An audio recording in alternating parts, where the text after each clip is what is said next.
예, 오늘은 시편 61편입니다. 시편 61편도 다윗이 쓴 시입니다. 자, 이 시에서 다윗의 상황은 썩 좋아 보이지 않습니다. 자, 2절에 보시면 내 마음이 약해질 때라고 말합니다. 자, 그러니까 지금 다윗의 상황이 어떤 상황이죠? 다윗의 마음이 한없이 무너진 상황입니다. 그러니까 다윗의 마음이 굉장히 어렵고 힘든 상황입니다. 자, 그런데 다윗의 마음이 뭐 때문에 이리 약해졌는지는 우리가 알 수가 없습니다. 자, 이 시의 역사적인 배경을 우리가 알 수가 없습니다. 자, 본문 어디에도 이 시의 배경이 나오지 않기 때문입니다. 성경학자들은 사랑하는 아들 압살롬이 다윗을 반역했을 때 쓴 시라고 추정합니다.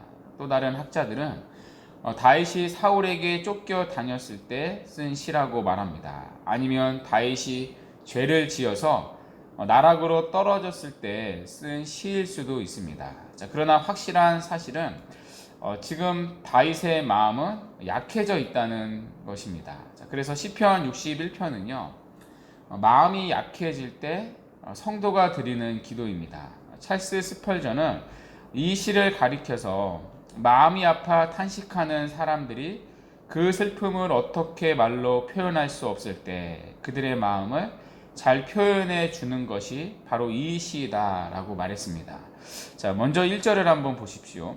다윗은 절박한 상황에서 하나님께 구원을 호소합니다. 하나님이여 나의 부르짖음을 들으시며 내 기도에 유의하소서. 자, 여기 부르짖음은요 크게 소리를 지르며 하나님의 도움을 호소하는 것입니다. 사람은 보통 때 부르짖지 않습니다. 우리가 평상시에는 조근조근 소근소근 기도하죠. 자, 언제 부르짖죠? 간절하고 다급할 때 부르짖게 마련입니다. 자, 그만큼 지금 다윗은 위험한 상황에, 철박한 상황에 처해 있다는 거죠. 자, 이 극한 상황에서 하나님께 간절히 부르짖고 있습니다. 자, 특별히 다윗은 자기의 마음 상태를 아뢰는데요. 2절을 보십시오. 내 마음이 약해질 때 땅끝에서부터 주께 부르짖으오리니 나보다 높은 바위의 나를 인도하소서. 그러니까 지금 다윗의 마음은 약해져 있습니다. 자, 여기 약해졌다는 말은요. 그러니까 기절할 만큼 정신을 잃고 있는 상태를 뜻합니다. 아마 영적으로 침체되었거나 영혼과 육체가 다 소진되어 버려진 상태를 말하는 것과 같습니다. 자, 이때 다윗은 땅 끝에서부터 주님께 부르짖는다고 말합니다. 자, 여기 땅 끝은요 두 가지 의미가 있을 수 있는데요.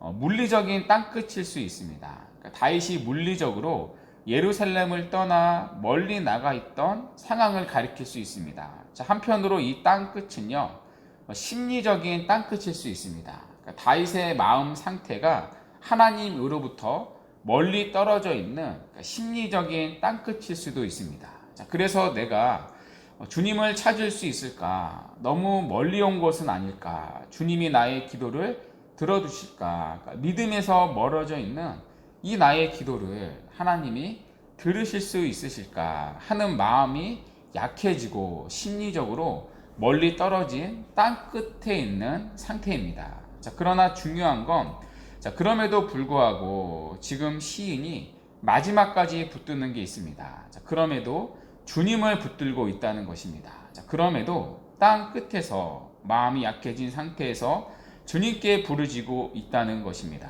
자, 이게 마음이 약해진 성도가 갖는 소망입니다. 땅 끝에 거할지라도 주님이 거기 계시기 때문입니다. 내 마음이 약해질 때에도 우리의 기도를 들으시는 주님은 상한 갈대를 꺾지 않으시고 꺼져가는 심지를 끄지 않으시는 주님이시기 때문입니다. 자, 그래서 내 마음이 약해질 때 내가 주님으로부터 멀어진 것 같은 그때에도 우리가 할 수 있는 것은 여전히 계시는 주님께 기도하는 것입니다. 자, 특별히 마음이 약해진 다윗이 드렸던 이 기도의 내용이 무엇입니까? 2절 하반절을 한번 보십시오.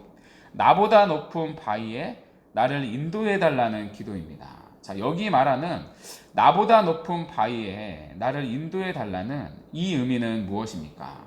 자, 스펄전은 이 해석에 대해서 한 가지 좋은 이야기를 들려줍니다. 영국 북부 해안에서는 배가 침몰해서 사람들이 죽는 경우가 많았다고 합니다. 자, 그런데 그 바다에는 사람 키보다 높이 솟은 바위들이 있었습니다. 자, 그래서 이 물살에 떠밀려 가던 사람들이 거기에 오르기만 하면 살 수가 있었다고 합니다. 자, 그런데 그런 바위들이요, 대개는 미끄럽고 오르기가 여간 어려운 게 아니었습니다. 자, 그러니까 지금 다윗도 나보다 높은 바위에 오르기만 하면 살 수 있다고 생각하는 것입니다. 그러니까 나보다 높은 바위를 자신이 피해야 할 피난처로 생각하는 것입니다. 자, 그러나 그 바위에 오르기에는 자신의 마음이 지금 다 지친 상태입니다. 그러니까 더군다나 그 바위는 미끄러워서 도무지 자기 힘으로는 오를 수 없는 바위입니다. 자, 그 속에서 다윗은 나보다 높은 바위에 나를 인도해 달라고 기도하는 것입니다. 자, 공동 번역은요, 이런 상황을 잘 반영해서 번역해 주고 있는데요. 심장이 멎을 듯 다급하지만 이 땅 끝에서 내가 당신을 부릅니다. 나의 힘으로는 오를 수 없는 바위, 저 높은 바위에 나를 올려 세워주셔서. 자, 그런데 이 높은 바위가요, 가리키는 실체가 있습니다. 바로 반석이신 여호와 하나님이십니다. 다른 말로는 주님이라고 할 수가 있습니다. 자, 실제로 이어지는 3절에 보면요, 다윗은 자신이 피해야 할 피난처인 높은 바위를 주님이라고 말합니다. 자, 3절인데요. 주님은 나의 피난처시요 원수를 피하는 견고한 망대이심이니이다. 그러니까 주님을 나의 피난처라고 말합니다. 그러니까 자신이 피해야 할 높은 바위, 나의 피난처를 주님이라고 말합니다. 자, 그리고 그 주님은 원수를 피하는 견고한 망대라고 말합니다. 자, 견고한 망대는요, 성읍에 높이 솟아있는 요새를 가리킵니다. 아주 쉬운 말로 높은 탑을 말합니다. 자, 그러니까 2절에 말한 높은 바위와 같은 개념인 거죠. 그러니까 마음이 지친 다윗이 피난처로 생각한 높은 바위는 바로 우리 주님을 말합니다. 자, 이어서 4절을 한번 보십시오. 내가 영원히 주의 장막에 머물며 내가 주의 날개 아래로 피하리이다. 그러니까 여기 주의 장막은요, 주님이 계시는 성소를 의미합니다. 또 주님 안에 머물고 싶다는 거죠. 자, 이어서 주의 날개 아래로 피하리라고 말합니다. 자, 주의 날개는 또 주님의 품을 의미합니다. 자, 그러니까 다윗이 2절에서 말했던 높은 바위는, 그러니까 나보다 더 높은 바위는 결국 누구를 가리켜요?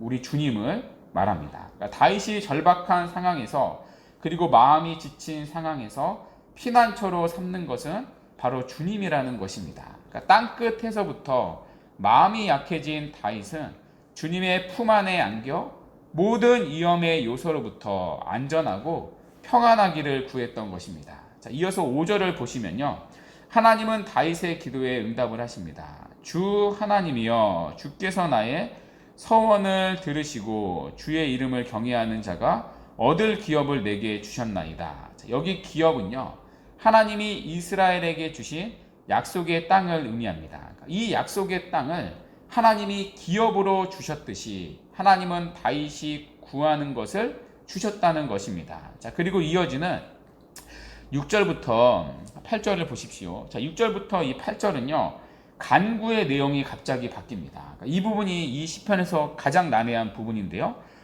갑자기 왕을 위한 기도를 드립니다. 그러니까 왕의 장수와 왕의 영원한 통치를 위해 기도합니다. 자, 아마 이 부분은요, 사무엘하 7장에서 하나님께서 다윗에게 하신 다윗 언약을 다윗이 떠올리며 기도하는 부분일 것입니다.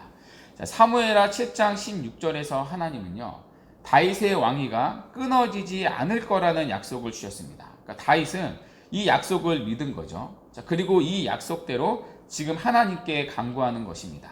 하나님께 주신 언약의 말씀대로 자신에 대해서 왕위가 끊어지지 아니하고 자신의 뒤를 이을 후손에게까지 그 왕권이 지속될 수 있기를 구하는 것입니다. 자, 그렇게 하나님의 나라와 그분의 통치가 자신을 통하여서, 자신의 왕조를 통하여서 이어지기를 구하는 것입니다. 자, 그리고 이 간구는 궁극적으로는 다윗의 후손으로 오신 예수 그리스도의 왕권으로 성취가 되었습니다. 자, 끝으로 다윗은 8절에서 자신의 서원으로 이 시를 마칩니다. 자신의 이런 기도를 들어주시면 주의 이름을 영원히 찬양하겠다는 찬양의 서원으로 이 시를 마칩니다. 자, 8절인데요. 그리하시면 내가 주의 이름을 영원히 찬양하며 매일 나의 서원을 이행하리이다. 자, 이렇게 우리는 시편 61편을 마쳤습니다. 짧은 8절밖에 되지 않는데요. 시편 61편은 마음이 약해질 때 드리는 기도입니다. 자, 우리 역시 종종 마음이 약해질 때가 있습니다. 자, 그때 다윗은요, 엉뚱한 데서 자기의 위로를 찾지 않았습니다. 다윗은 오직 나보다 높은 바이시 그리스도께 자신의 위로를 두었습니다. 우리의 안정과 힘은 오직 그리스도로부터 오기 때문입니다. 자, 그래서 성도는 다른 엉뚱한 데서 위로와 힘을 찾는 자들이 아닙니다. 마음이 약해졌을 때 우리는 다른 것들을 의지하고 다른 것들에서 힘을 찾는 자들이 아닙니다. 성도가 누리는 모든 위로와 평강과 안식은 오직 나보다 높은 바이신 그리스도 안에서 주어지는 것입니다. 자, 그러므로 오늘 이 새벽 우리가 구해야 할 기도의 제목이 무엇입니까? 바로 2절 다윗의 기도입니다. 나보다 더 높은 바위에 나를 인도하소서. 오늘도 주님의 품 안으로 마음의 연약한 나를 인도하소서. 자, 오늘 하루 우리가 살면서 마음이 약해지는 상황을 종종 만날 수 있습니다. 마음이 약해질 때, 낙심될 때, 무너질 때, 그러나 주님의 품으로 나를 인도하소서. 주님의 날개 그늘 아래로 나를 이끄소서. 그래서 그리스도 안에서 참된 위로와 힘을 누리게 하소서. 자, 이 기도로 우리 주님께 피하는 은혜가 있기를 바랍니다. 그래서 오늘 하루 우리의 마음이 약해질 때마다 우리의 피난처이시 나보다 더 높은 바위이신 주님의 품에 안기어서 참된 위로와 평강과 안식과 힘을 누리시는 은혜가 우리 모두에게 있기를 간절히 바랍니다. 아멘. 이 시간 우리 말씀 붙잡고